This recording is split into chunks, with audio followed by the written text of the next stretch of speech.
All right, guys, welcome to another episode of the J Word. Today we have on board Mr. Sean Ferris. I've been working with Sean for the last few months. He's an awesome entrepreneur and he has a lot of great stuff to give to us today. Of course, we have our regular format of who, what, why, and how. And Sean's going to take you over here and introduce himself and let you guys know some of those juicy nuggets of being a real entrepreneur doing real things. Sean. Thanks again for coming on. Thanks for having me, man. It's good to be here. My pleasure. Just go ahead and let everybody know, like I was saying before, who you are, kind of what you do, and just go ahead. The floor is yours. So, for those of you that don't know me, my name is Sean Ferris. I live in the wild land of Brisbane, Australia, and essentially I help copywriters to get clients. So freelance copywriters, even closers, social media agents, that kind of thing.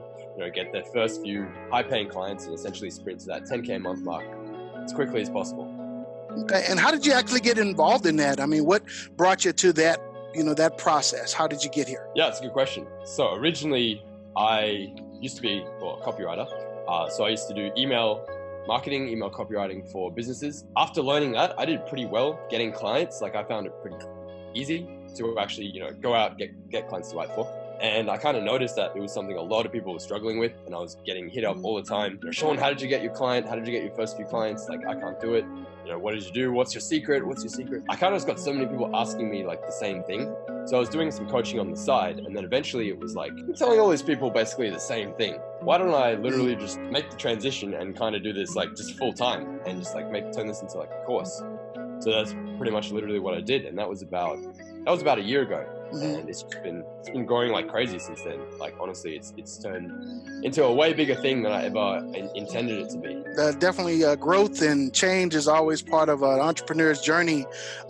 For you, I mean, what are some of the things that have come up and that you've had to overcome in actually getting to the point where you are now? Because that's always interesting to know some of the hiccups. Everybody doesn't start a business and all of a sudden it's awesome, so what are some of those things that have happened to you that you can share with us? I guess you're talking about the maybe struggles, obstacles. Yeah, some of those struggles and things that you've overcome to have a good successful business where you have it right now. Yeah, I suppose I'm in maybe a bit of a rare situation because I guess for me, before I started doing what I'm doing now, there was a period of a good couple years where I was grinding. I was trying everything under the sun, all the ways you can imagine to make money online, everything from forex trading to drop shipping to even like network marketing, online casino hacking. It's a funny story behind that one. Sports betting, like just all the ways, affiliate marketing, email marketing, all the ways to make money online. Tried all of them, and I was that guy like with the shiny object thing, just bouncing from one thing to next thing to next thing, never really always kind of dabbling, never really committing. And I suppose all of that changed where finally after like 2 years of trying to basically go at it alone and do it myself, I was like, hey, why, like dumbass, like why don't I just hire a coach, like a mentor, right? Follow someone who has already been there and done it. His students have already been there and done it and learn from him. And so that's what I did. And literally like straight after that, it was, I invested all the money I had to work with him, literally every cent that I had. So put myself, I really put the fire under my seat and, I just got to it, followed exactly what he said to do, ruthlessly implemented it. And here we are today. Yeah. And I think that's a huge factor in a lot of entrepreneurial success that I've been seeing. For you, why do you think it's so important to have a mentor or a coach in moving forward in whatever endeavor or entrepreneurial endeavor that you're trying to do? Why do you think it's important, and what has it done for you? Dude, having a coach, having a mentor is everything to me, right? It's like I couldn't imagine me getting to where I am today without the coaching that I've had from Jason Capital, Dan Locke, and Taki. So Taki's actually Jason's mentor as well, so part of his mastermind. Really, really smart dude. But it's like, dude, there's no way. Like, it would have taken me years to figure all this out by myself, right? And to me, it's like, why take years if I could take a month or a couple of weeks, right? Right. I don't really know anyone who's really made it at a high level or succeeded in this space, or really in any space. You look at athletics, music, like maybe music, people fuck around and get creative and then something happens, but typically in every single industry, the people that are really crushing it at the highest level, they've had coaches, they've had mentors, the whole way up.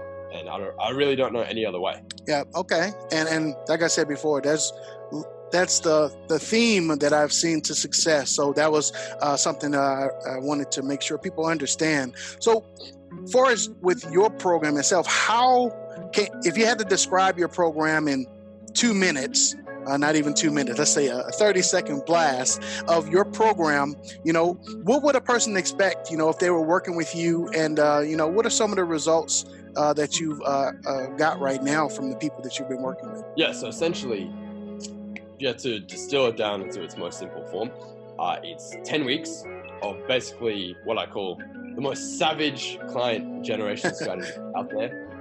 So it's literally designed to, so I take people with a skill, could be copywriter, closer, social media, anyone with a legitimate skill to offer the marketplace. And, we show them everything from A to Z, right? So everything from where to look for clients, where to find them, how to reach out to them, how to talk to them, how to close them. And then, in the later modules, sort of how to actually build a brand and what we call a farm, so that clients come to you, right, rather than the other way around. In the last, the last 2 or 3 months, I think we've created something like, I call it 4, because it's like 3 and 2 halves. Okay. So 3 6-figure students, and then 2 students who are, really, really close. They'll be there in probably a couple of weeks. So it's about to be 5, which is really, really exciting. And I think one that comes to mind the most is my most successful so far. His name is James. So James Conti, when he came to me, we started working together back in January. So he was an 18-year-old kid with pretty much almost no skills, no sales experience, like no marketing experience, pretty much nothing. He was working at a cafe for minimum wage, earning like $300 a week. Literally within 90 days of graduating the program, he was at $25K a month. Wow. Which is insane to me. So he's like 19 now. And he's like making more money than both his parents combined, working fully on his terms. He's someone, like, he literally exited the workforce before he even entered the workforce. You know what I mean? Mm-hmm. At the age where most people are first entering it. And like, he will never work a normal job again, right? And he's currently in the process of, scaling up to 7 figures, right? So he's probably going to be my first millionaire student, which it's crazy. Like, wow, at that age, Yeah. So what does that translate to Australian dollars? $25,000 a month.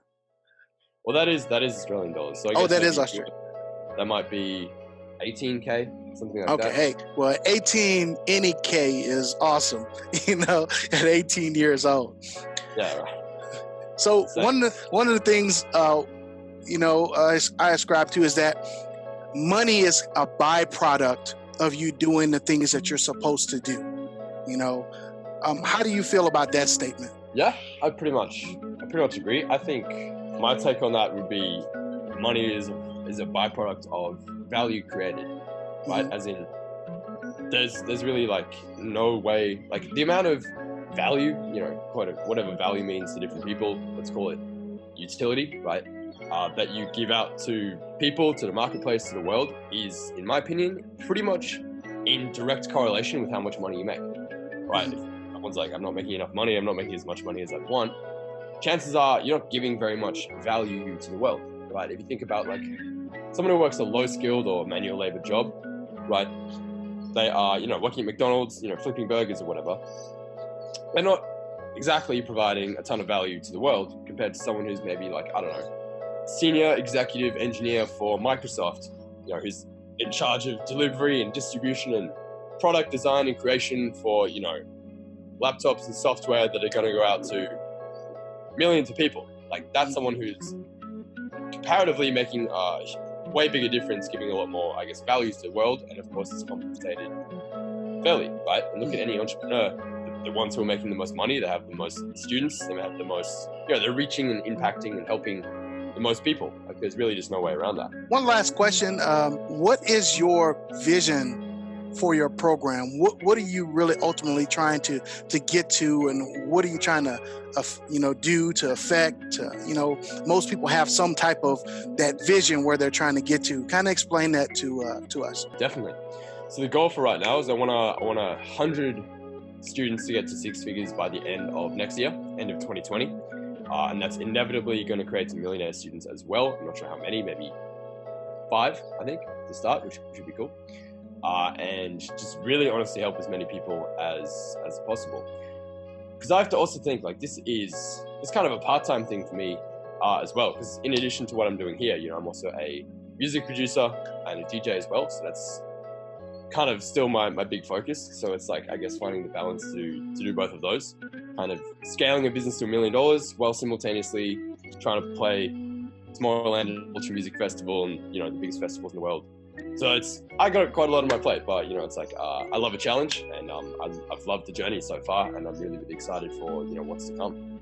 Wow, true multitasking entrepreneur there, DJ, music, and helping other people to change their lives, which is really awesome. So how can people get a hold of you to find out, some more information about if they wanted to, start pursuing copywriting or closing and get a hold of you, via whatever medium? What's some of the best ways to get a hold of you? Yeah, so I think probably the best way would just be hit me up on Instagram. So it's just at Sean Ferris, SeanFerres. All right. And we'll put that in the links for everybody to get a hold of you also. And I appreciate you coming on again, Sean. It's awesome talking to you. And I hope you have a great day down in the land down under. And we'll be chatting soon. Thanks again. Definitely. Cheers, John. It was fun hanging out today, man.